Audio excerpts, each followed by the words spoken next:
So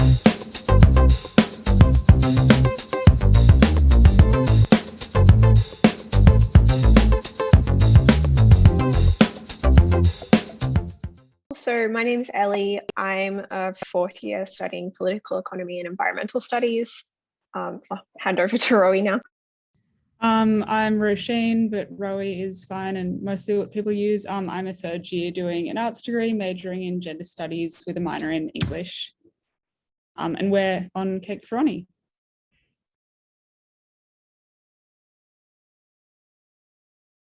I think there are a few elements of our vision, and it's definitely something that we've thought a lot about and discussed really deeply as a ticket.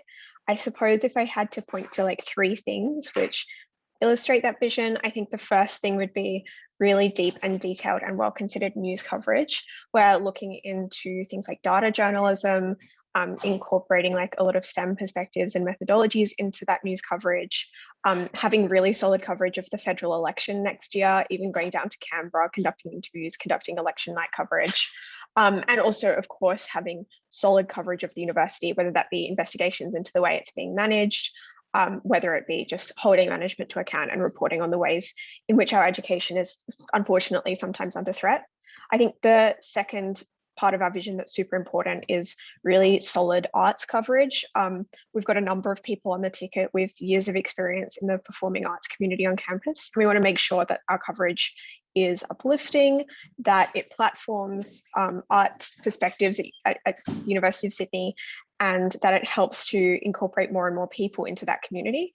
And then I think the third important part of our vision I would point to is just creating a really strong sense of community within Honi. So that looks like reaching out to new parts of campus. We've got quite a lot of STEM representation on the ticket, and we really want to ensure that STEM students are able to like provide really good tech and science communication, and also, you know, reaching out to international students. We'd like to have a multilingual contributors group to help out with that, and yeah, just generally making it easier to contribute and engage with Honi.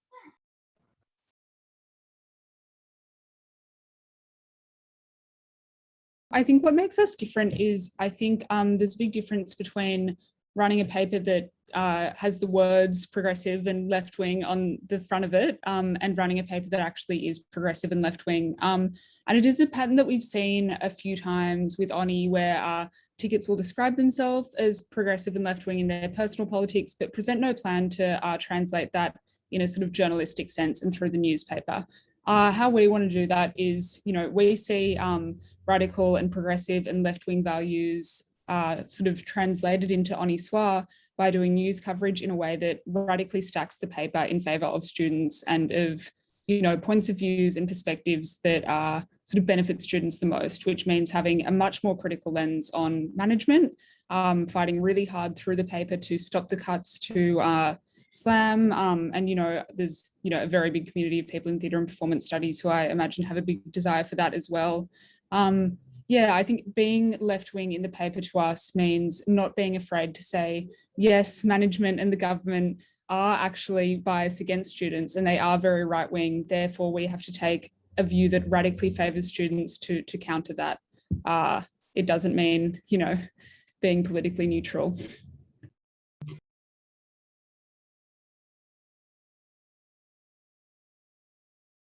Look, some of that criticism came from me, so I suppose I can flesh it out. I think that the problem with that Honi interview and the book review, which followed it up, was that they were honestly like salivating over management. It was like quite extraordinary, I think, to see that in a student paper, providing a really uncritical platform, asking so many questions in such a short time with little ability to follow up. I commented on that post with a bunch of follow-up questions I would have asked. But to be honest, I think that Fabian's Pulp coverage probably exemplifies how, if you're going to platform management, you should do it. That, like, Fabian's article had a really clear judgment about Mark Scott suggesting that he was dodging questions, that he was just repeating PR lines. It had follow-up questions on things that Mark Scott didn't answer well. It had contextualization to point out when he had been kind of dodging the truth or not really saying anything meaningful. And I think if you're going to provide you shouldn't be providing a platform to management. You should be providing a platform for criticizing and holding management to account. And if that sometimes involves interviewing management, like, that's plausible, but I think it has to be done in a way which is judicious. And I don't think Honi did that this year, unfortunately. I think, like, if you know you only have 20 minutes to ask them questions, if you know that there's like particular constraints and you don't actually feel like you can do a critical interview with those constraints, then you should probably just stick to critiquing without an interview rather than giving a platform. But I do think that Pulp's coverage of it was actually really good.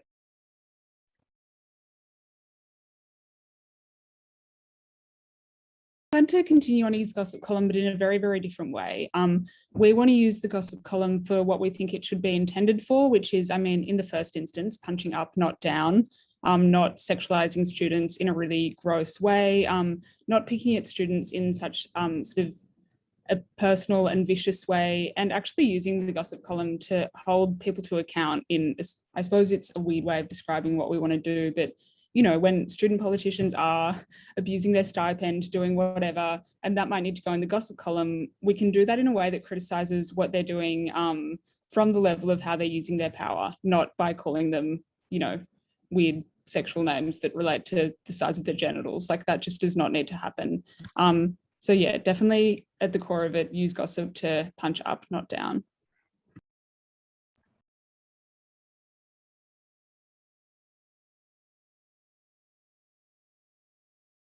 It's a really good question. I'll go through a few things. So firstly, I'll talk about how we'll reach out to STEM students, because I think that's really important, particularly in the context of a pandemic and of a climate crisis. I think STEM voices that are presented clearly and digestibly are more important now than ever. We have a number of STEM students on our ticket, which is unfortunately not something that Drip can say. And I think that that's really important, because I don't think that STEM representation is like, just a tokenism where you're like, oh, we have STEM people. I think it's actually about, showing STEM students that we have people who understand STEM methodologies. We've done subjects where we've worked with data, where we've worked with maps, where we've really thought about STEM questions. I've reported on the environment in both a political and a technical sense. And I think that that's really important, because it means that firstly, we just know STEM students, we can reach out to them interpersonally. But secondly, that when STEM students pitch things to the paper, they know that that it will get treated properly, that it will get edited properly. So I think that that's really important as well. And we've already made steps to reach out to people like engineers, for me and Sam, people in environmental studies. So I think that's the first way that I think we can reach out more. The second thing that we've talked about a lot of on our ticket with respect to performing arts and the art side of things is about using Honi to kind of act as a portal to explore the arts more. So sometimes arts coverage can be a little bit niche or not something that is necessarily approachable to an average student. And we want to fix that in a few ways. The first is to do things like have a local gig guide and report on the local art scene in a way that makes first year students who might not be from Sydney, who might not be that confident entering those spaces, know that they're there and feel empowered to enjoy them. Secondly, in terms of reporting on things like reviews and suds shows, we want to use performing arts experience in the community to build people's reviewing skills. So we would want there definitely to be someone who is experienced reviewing a show, and they might help someone else write a review, or they might be there just to uplift the community generally. But we think involving more experienced students in kind of training and providing their perspectives and their experience to incoming reporters and incoming reviewers and incoming artists is super important as well.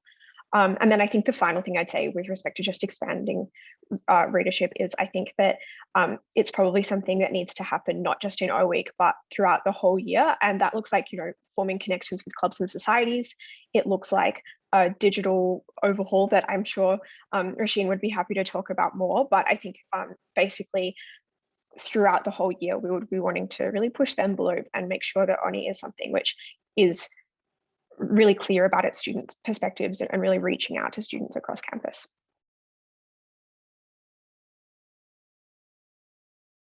So I think when, I can't speak to this year, but last year, I think there was like a bit of an unfortunate amount of competition between Honi and Pulp.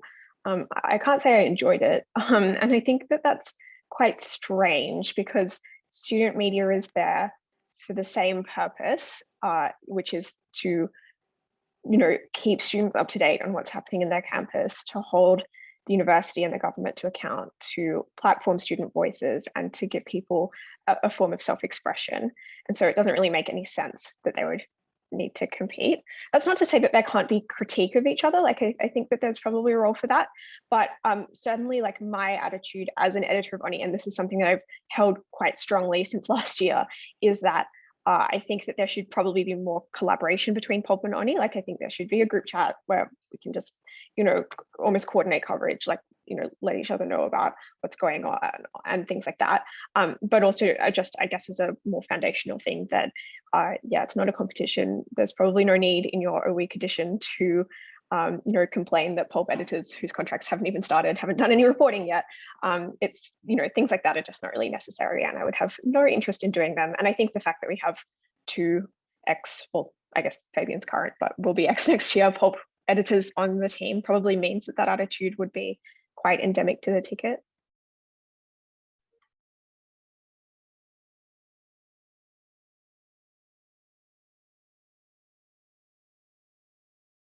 I'm happy to chat about this one.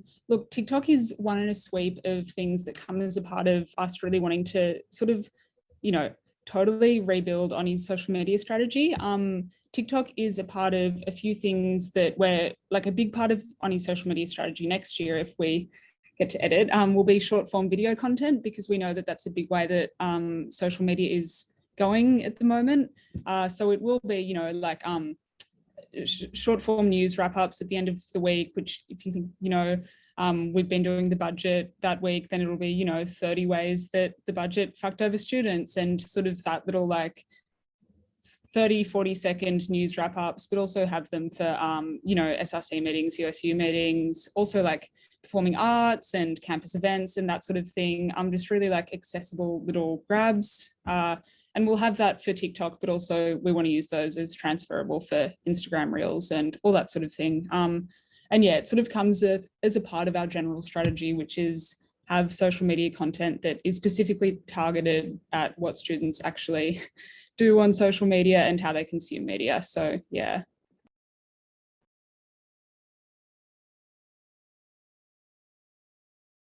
So the first one I would point to, which we've already flagged as being really important, is the federal election next year. I think in an election year, Honi has a really important role to play, because student issues are not necessarily, or not at all, the first things that mainstream media thinks about when they report, whether it be on the budget or on the election, and on federal politics in general. And so I think that that will be a really big priority for us. We want to have quite a lot of dedicated federal election coverage, make that really deep and interesting and student focused.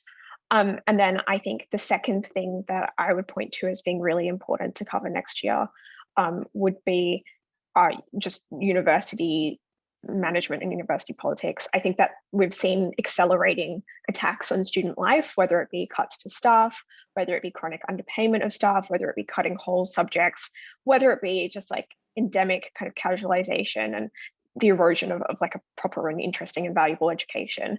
And I think that Honi needs to be at the forefront of challenging those things. And that looks like doing investigative journalism into the way the university is run. It looks like platforming students who have issues with the university and are struggling as a result of the way the university is run.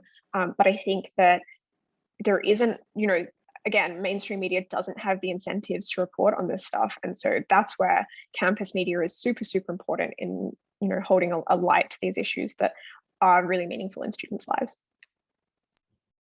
Yeah, I suppose I won't sort of speak on that direct kind of managerial reporting level, because Ellie sort of covered that. But I think what we really want to do through the paper is sort of, if we think about student life and the student experience and how that's changed since the Howard government and voluntary student unionism, we're at a point now where we've had a number of governments and a number of managerial cohorts who have a really vicious hatred for students enjoying university, and really don't enjoy the fact that students can go onto campus and read Honi Soit and, skip a lecture every now and then and not just give them as much money as possible and go in and out. So I think we see sort of rebelling against that through the very direct way of holding management to account and holding government to account, but also in the indirect way of supporting, the rebuilding of campus life through not only, fighting against the cuts to courses, particularly, the slam and theatre and performance studies fights that are happening right now. But